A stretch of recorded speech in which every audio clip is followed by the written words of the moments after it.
We're going to do one more practice exercise in preparation for your final project.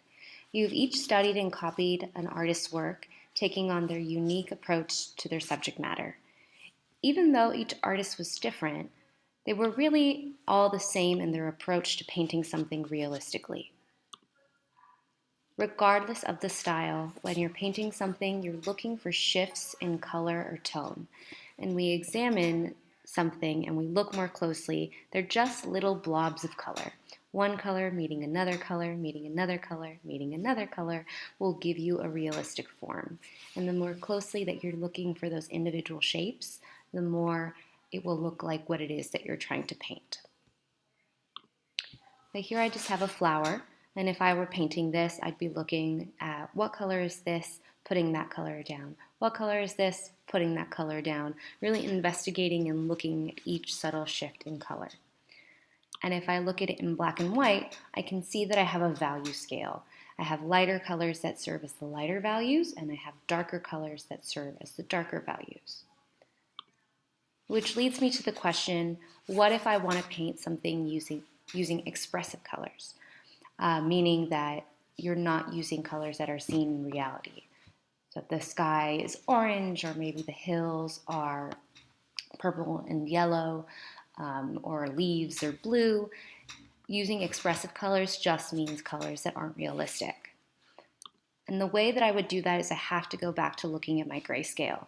Here are those same colors from this flower, and I've lined them up from lightest to darkest. I've turned them into black and white, and I can see now the value scale from light to dark. In order to paint this flower using unrealistic colors, all I have to do is make sure that my values line up in the same way.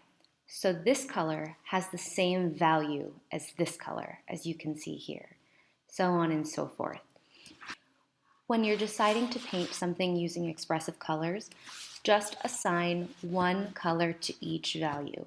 So in this case, I've decided to make the yellow and orange parts of my flower green with purple. Using my phone in the black and white setting, I can see, okay, these look like this. So using your phone as a tool is really helpful. And then I've decided to make the background blue, and again, when I looked through my phone, I saw that the values matched up. So let's paint. You're going to choose one of the practice reference images on the topics page, and you're going to paint it twice. The first time you're going to paint it using realistic colors, or the colors that you actually see in the photo. And the second time, you're going to choose your own colors and paint it using expressive colors, following the method that I just explained above.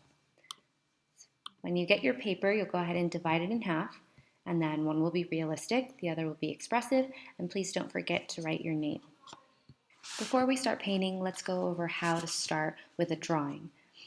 Using an H or an HB pencil, you're very, very, very lightly just going to outline your subject. Really take your time and make sure that your drawings are as accurate as possible because it will matter for your final project. A good drawing almost always leads to a good painting.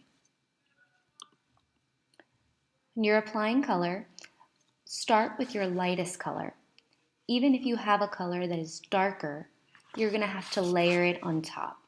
Try not to just dig your brush into the well where the paint is and get something super dark initially. You're going to start with a light wash and layer and layer and layer. Just added here that these are the realistic colors. These would be my expressive colors, and when I look through my phone, I can see that these colors match these values. Here's an example of what your realistic watercolor might look like. Some general reminders. No soup. Remember not to use too much water. Develop intense colors through layering. Don't just try to get dark from the beginning.